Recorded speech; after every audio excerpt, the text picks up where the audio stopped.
Hi, it's Nathan here. Section 392 through 408 of the Model WHS Regulations covers lead risk work, and lead process work. So lead used to be like a common chemical in lots of things, in paint, but also the most common one that you would recognize is leaded fuel.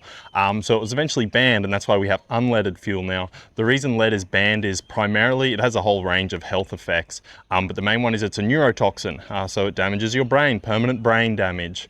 So that's not good.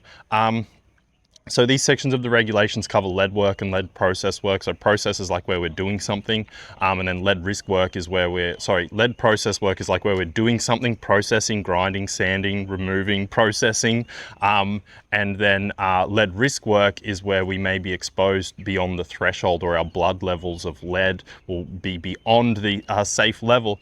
So the most common types of processing work are old buildings that have that lead paint in it, so demolition or renovation on buildings that have lead paint. Also battery, like lead acid batteries, so we still do use lead, it's just in very restricted situations. We try not to blast it into the air while we're burning it in our vehicles or getting covered in it. So these sections talk about our contamination control, saying that we obviously need to control contamination. There's a whole bunch of controls that need to be in place when you're doing this work. It's kind of like similar to like asbestos. We need to make sure we're not getting it on us, and then make sure we're not sort of taking it with us out of the workplace. So it has requirements around like hygiene, saying that we're not allowed to eat in these areas where we're doing lead process work.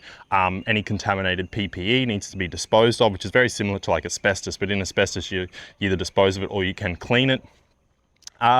Workers need to be notified of the risk of working with lead. We need to notify the regulator with at least 7 days notice if we're doing lead risk work, and then we need to ensure health monitoring is conducted in accordance with, forget what schedule it is, but yeah, health monitoring is basically like we send our workers off for periodic testing by a doctor to make sure we're not making them sick through this work. Hope that helps.